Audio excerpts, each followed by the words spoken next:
இயேசு உங்களை நேசிக்கிறார். இந்த நாள் வேதாகம தியானத்திற்கு உங்களை அன்புடன் அழைக்கிறேன்.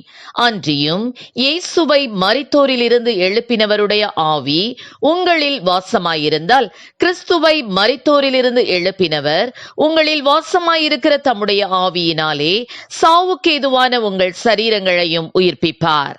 ரோமர் 8:11. ஒரு வாலிப மகளுக்கு ஒரு பலவீனம் தாக்கியதால் அவளுடைய 2 சிறுநீரகங்களும் பாதிக்கப்பட்டது. தினமும் டயாலிசிஸ் பண்ண வேண்டிய நிலை ஏற்பட்டது. டயாலிசிஸ் பண்ணும்போது ஏற்படும் வலியை அந்த பெண்ணால் தாங்கிக் கொள்ள முடியவில்லை. சில நாட்கள் டயாலிசிஸ் பண்ணியும் பயன் இல்லாத சூழ்நிலை காணப்பட்டது. இந்த மகள் மரணத்தை சந்திக்கின்ற நாட்கள் வெகு தொலைவில் இல்லை என்று டாக்டர்கள் கூறிவிட்டனர். அப்பொழுது அவள் ஒரு முடிவு எடுத்தாள். தன் சபைக்கு சென்று 3 நாட்கள் உபவாசம் இருக்க போவதாக தன் பெற்றோர்களிடம் சொன்னாள். அதை யாரும் ஒத்துக்கொள்ளவில்லை. நான் எப்படியும் மரிக்கத்தான் போகிறேன் என்று டாக்டர் சொல்லிவிட்டார். மரிக்கும் வரை டயாலிசிஸ் எடுத்து வலியோடு சாவதற்கு பதில் நான் கர்த்தர் சமூகத்தில் காத்திருப்பேன். அவர் எனக்கு இறங்கி சுகம் கொடுக்கட்டும், இல்லாவிட்டால் அவரிடமே சமாதானத்தோடு செல்லுகிறேன் என்று கூறினாள்.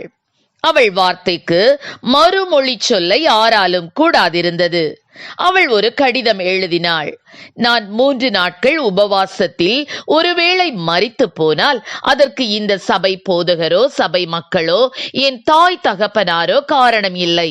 நான் சுய புத்தியோடு இந்த முடிவை எடுத்து உபவாசிக்கிறேன் என்று எழுதி அந்த கடிதத்தில் கையெழுத்திட்டு சபை போதகரிடமும் பெற்றோரிடமும் கையெழுத்து வாங்கி கொண்டு உபவாசத்தை துவங்கினாள்.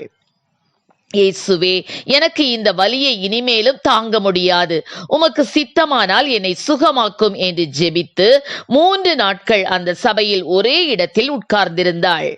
3ஆம் நாளில் அவளுடைய 2 சிறுநீரகத்தையும் ஒரு கையினால் பிசைந்தது போல உணர்ந்தாள். அவளுக்கு தெரியும் அது அவளை தன் தாயின் கருவில் உருவாக்கினவருடைய கைதான் என்று. அப்பொழுது அந்த பெண் பலனடைந்து எழும்பி நின்றாள். அவள் மறுபடியும் மருத்துவரிடம் சோதித்து பார்த்தபோது அவளுடைய சிறுநீரகங்கள் புதியதாக இருந்ததை கண்டு டாக்டர்கள் ஆச்சரியப்பட்டு போனார்கள். ஆம், எனக்கு அருமையானவர்களே, கர்த்தருக்காக காத்திருப்பவர்கள் ஒருபோதும் வெட்கப்பட்டு போவதில்லை. தம்மை நோக்கி கூப்பிடுகிற யாவருக்கும் அவர் சமீபமாயிருக்கிறார். தம்மண்டை வருபவரை புறம்பே தள்ளாதவர். நாம் யாவரும் ஆரோக்கியமாக வாழ்வதே அவருடைய சித்தம். உணவை மறந்து உபவாச ஜெபம் செய்யும் போது தேவன் ஆராய்ந்து முடியாத பெரிய காரியங்களையும் எண்ணி முடியாத அதிசயங்களையும் நம்முடைய வாழ்வில் செய்வார். நினிவேயில் மனிதர்களும் விலங்குகளும் கூட உபவாசித்து தேசத்திற்கு விடுதலையை பெற்றுக்கொண்டார்கள். எஸ்தர் உபவாசித்து தன் ஜனங்களுக்கு விடுதலையை பெற்றுக் கொடுத்தாள்.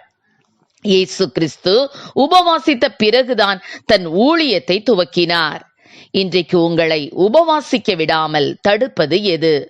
உங்கள் விடுதலைக்காக நீங்கள் தான் உபவாசிக்க வேண்டும். நீங்கள் ஏதோ ஒரு காரியத்தில் விடுதலை வேண்டும் என்று காத்திருப்பீர்களானால் உண்மையாய் உபவாசித்து ஜெபியுங்கள். உங்கள் வாழ்க்கையில் கர்த்தர் பெரிய காரியங்களை செய்வார்.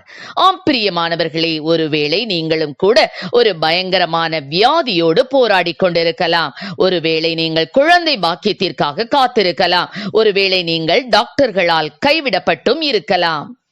இதோ அந்த வாலிப மகள் தன் பலவீனத்தை, தன் பயனற்ற சிறுநீரகங்களை கர்த்தரிடம் ஒப்பு கொடுத்தது போல உங்கள் வியாதியை கர்த்தரிடம் ஒப்படைத்து ஜெபியுங்கள்.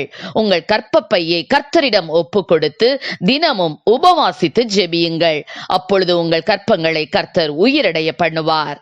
அன்றியும் இயேசுவை மரித்தோரிலிருந்து எழுப்பினவருடைய ஆவி உங்களில் வாசமாயிருந்தால், கிறிஸ்துவை மரித்தோரிலிருந்து எழுப்பினவர் உங்களில் வாசமாயிருந்தால் இருக்கிற தம்முடைய ஆவியினாலே சாவுக்கேதுவான உங்கள் சரீரங்களையும் உயிர்ப்பிப்பார் என்ற வார்த்தையின்படி எல்லா செத்த நிலைமைகளையும் உயிரடைய செய்வார். உங்கள் கர்ப்பங்களை புதிதாய் மாற்றுவார்.